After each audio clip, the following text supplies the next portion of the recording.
smart investor, has warned that there could be a big problem in the housing market soon. It might even be worse than the financial crisis we saw in 2008. When someone like Buffett says something like this, it's important to listen, because he's usually right about these things. We need to understand why he's worried and what might cause this trouble. The housing market is a big part of the U.S. economy. From 2006 to 2012, there was a really bad time for housing, which hadn't been seen since the Great Depression. This led to a big recession. Even before the 2008 crash, there were signs that things were going wrong. A recession is a time when the economy is doing badly. It's like when a lot of people can't find jobs. Businesses aren't making much money, and people are spending less. This usually lasts for a few months, or sometimes even longer. A recession can be tough for everyone because there's less money going around. In real estate, a recession means a period where the housing market is also struggling.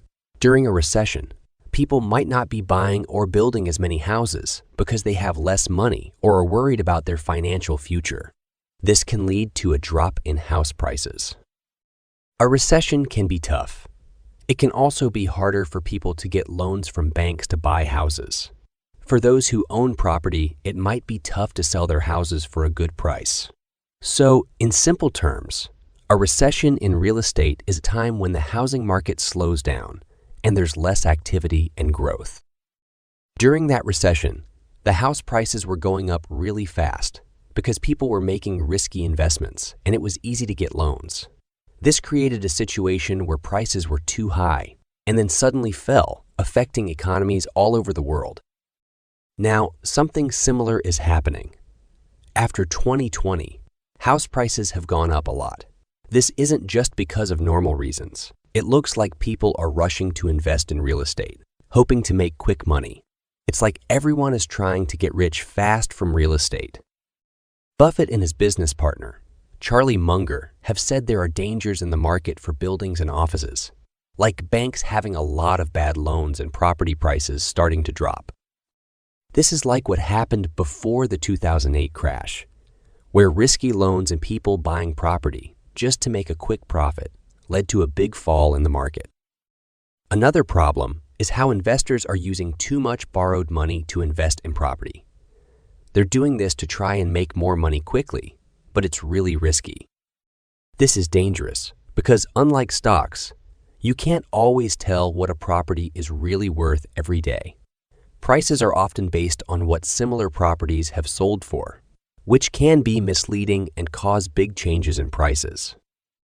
The housing market is also being shaken up by investors who are not buying houses to live in, but to make money. They want to sell the properties quickly for a profit. This kind of behavior has happened before, like in the dot-com bubble and before the 2008 housing crash, where people made investment decisions based on what everyone else was doing instead of really thinking it through. History tells us that when things grow too fast in an unsustainable way, there's usually a big drop later. When the housing market changes, it can happen very quickly, leading to a big drop in the value of properties. This can affect not just investors, but also regular homeowners and the whole economy. So, what can we do to protect ourselves from this crash? For investors in the housing market, the first thing to do is spread out your investments. Don't just put your money in real estate. You can also invest in things like stocks, bonds, or other kinds of investments. This way, if the real estate market goes down, you won't lose as much.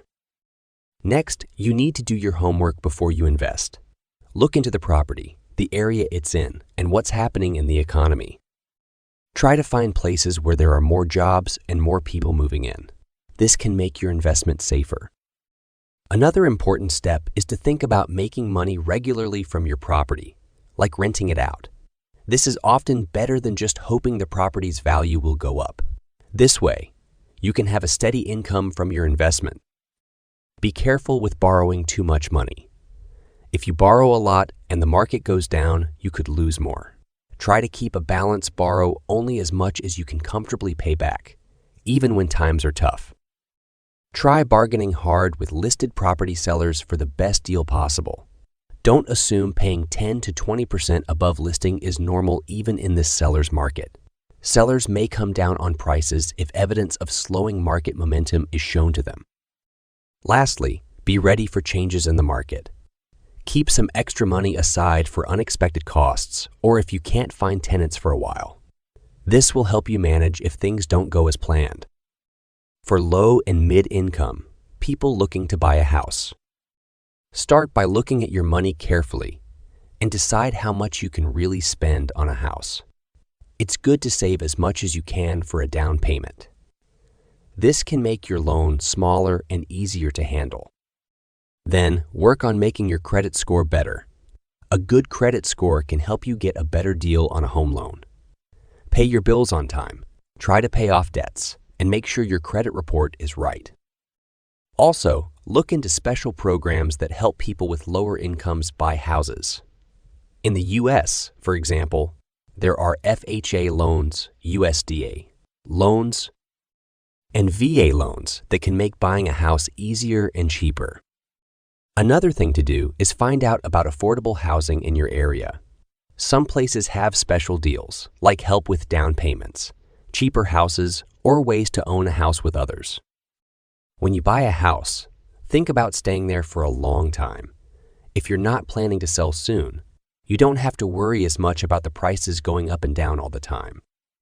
Only buy once your total debt obligations, including the mortgage, will take up no more than 30 to 35% of your gross monthly household income. Anything above that share poses trouble when rates or expenses rise later. Keep thick emergency reserves as homeowners for rainy days. Ideally, over 6 months of living costs are set aside beyond the down payment money. Temporarily halting mortgage payments may become essential if one loses a job during a housing-led economic slump. Keep all accounts current, maintain low credit utilization, and fix any credit report errors. This ensures you qualify for the best rates on mortgages, loans, and credit cards, preserving affordability. Try to save more money. Having a good amount of savings can really help if times get tough, like if you lose your job or have unexpected expenses. Keep a close eye on what you're spending. Make a budget and stick to it. Cut back on things you don't really need so you can save more or pay off debts. Accelerate efforts to pay off credit cards, auto loans, and other variable rate debt before rates rise further. This reduces the risk of missed payments if your income declines. I hope you find this video helpful. If you like this video, hit the like button and subscribe for more finance videos. Thank you for watching.